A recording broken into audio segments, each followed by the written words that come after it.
महादेव। जय श्री कृष्ण, राधे राधे। आज की कथा का प्रमुख प्रसंग है द्वारका में श्री कृष्ण का राज्योचित स्वागत। सूत जी कहते हैं श्री कृष्ण ने अपने समृद्ध अनर्त देश में पहुंचकर वहां के लोगों की विरह वेदना को बहुत कुछ शांत करते हुए अपना श्रेष्ठ पांजन्य नामक शंख बजाया और भगवान के शंख की वह ध्वनि संसार के भय को भयभीत करने वाली है। उसे सुनकर सारी प्रजा अपने स्वामी श्री कृष्ण के दर्शन की लालसा से नगर के बाहर निकल आई। भगवान श्री कृष्ण आत्मा राम हैं, वे अपने आत्मलाभ से ही सदा सर्वदा पूर्ण काम है। फिर भी जैसे लोग बड़े आदर से भगवान सूर्य को भी दीपदान करते हैं, वैसे ही अनेक प्रकार की भेंटों से प्रजा ने श्री कृष्ण का स्वागत किया। सबके मुख कमल प्रेम से खिल उठे।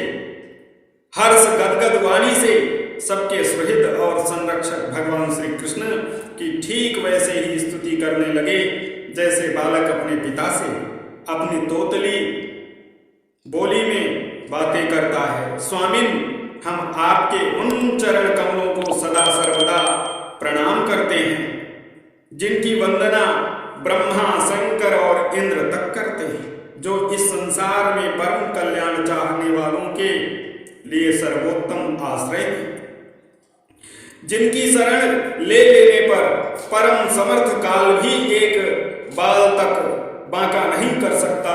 विश्व भावन आप ही हमारे माता, सुहृद, स्वामी और पिता हैं। आप ही हमारे सद्गुरु और परम आराध्य देव हैं। आपके चरणों की सेवा से हम कृतार्थ हो रहे हैं। आप ही हमारा कल्याण करें। आहा, हम आपको पाकर सनाथ हो गए, क्योंकि आपके सर्व सौंदर्य सार अनुपम रूप का हम दर्शन करते रहते हैं। कितना सुंदर मुख है प्रेम पूर्ण मुस्कान से स्निग्ध चितवन, यह दर्शन तो देवताओं के लिए भी दुर्लभ है।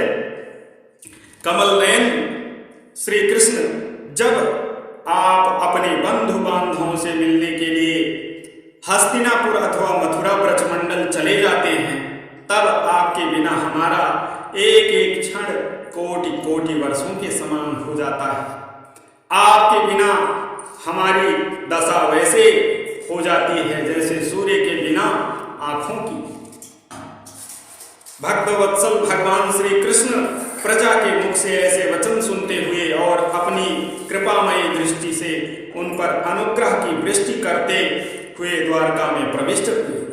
जैसे नाग अपनी नगरी भोगवती पातालपुरी की रक्षा करते हैं, वैसे ही भगवान की वह द्वारकापुरी भी मधु, भोज, दशार्ह, अर्घ, कुक्कुर, अंधक और वृष्णि वंशी यादवों से, जिनके पराक्रम की तुलना और किसी से भी नहीं की जा सकती, सुरक्षित थी। वह पुरी समस्त ऋतुओं के संपूर्ण वैभव से संपन्न एवं पवित्र वृक्षों एवं लताओं के कुंजों से युक्त थी। स्थान स्थान पर फलों से पूर्ण उद्यान, पुष्प वाटिकाएं एवं क्रीड़ावन थे। बीच बीच में कमल युक्त सरोवर नगर की शोभा बढ़ा रहे थे। नगर के फाटकों, महल के दरवाजों और सड़कों पर भगवान के स्वागतार्थ बंधनवारें लगाई गई थी। चारों ओर चित्र विचित्र ध्वजा पताकाएं फहरा रही थी, जिनसे उन स्थानों पर घाम का कोई प्रभाव नहीं था।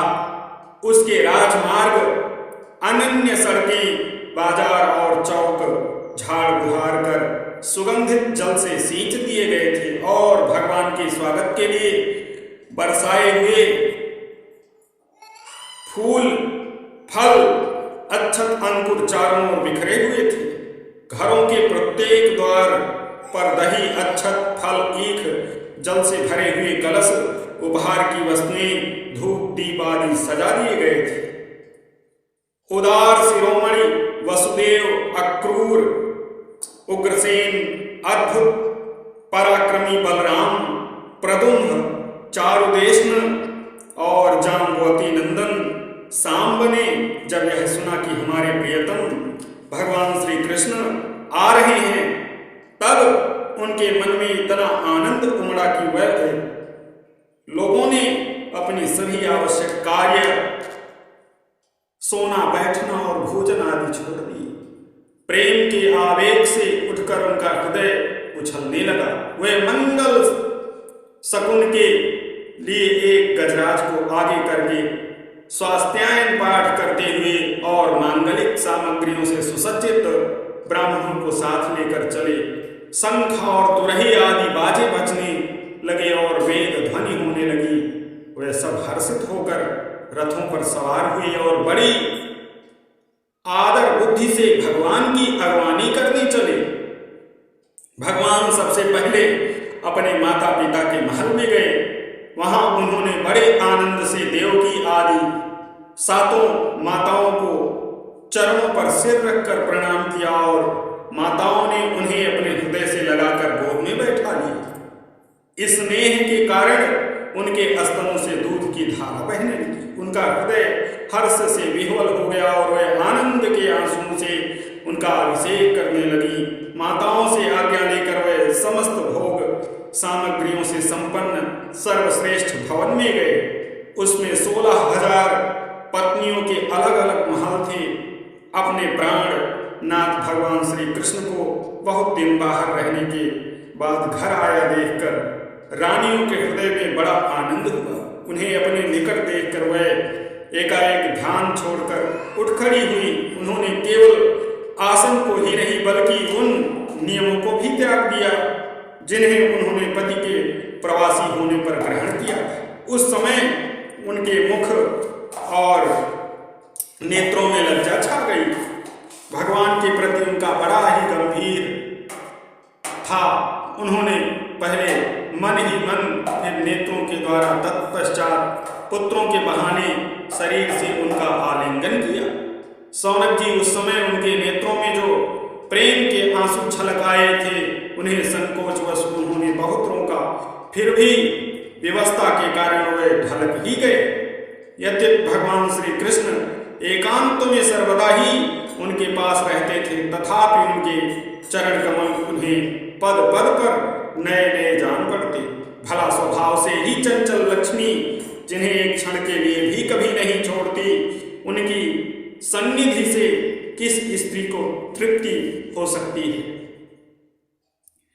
इस प्रकार जिनकी निर्मल और मधुर हंसी उनके हृदय के उन्मुक्त भावों को सूचित करने वाली थी, जिनकी लजली चितवन से चोट से बेसुध होकर विश्व विजयी कामदेव ने भी अपने धनुष का परित्याग कर दिया था, वे कमनीय कामिनियां अपने काम विलासों से जिनके मन में तनिक भी क्षोभ नहीं पैदा कर सकी, उन असंग भगवान श्री कृष्ण को संसार के भोग अपने ही समान कर्म करते देखकर आसक्त मनुष्य समझते हैं। यह उनकी मूर्खता है।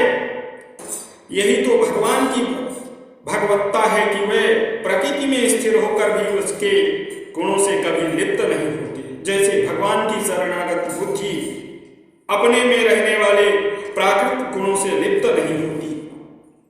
वह मूढ़ स्त्रियां भी श्री कृष्ण को अपना एकांत सेवी स्त्री परायण भक्त ही समझ बैठी थी, क्योंकि वह अपने स्वामी के ऐश्वर्य को नहीं जानती थी। ठीक वैसे ही जैसे अहंकार की वृत्तियां ईश्वर को अपने धर्म से युक्त मानती हैं। इति श्रीमद्भागवते महापुराणे परमहंस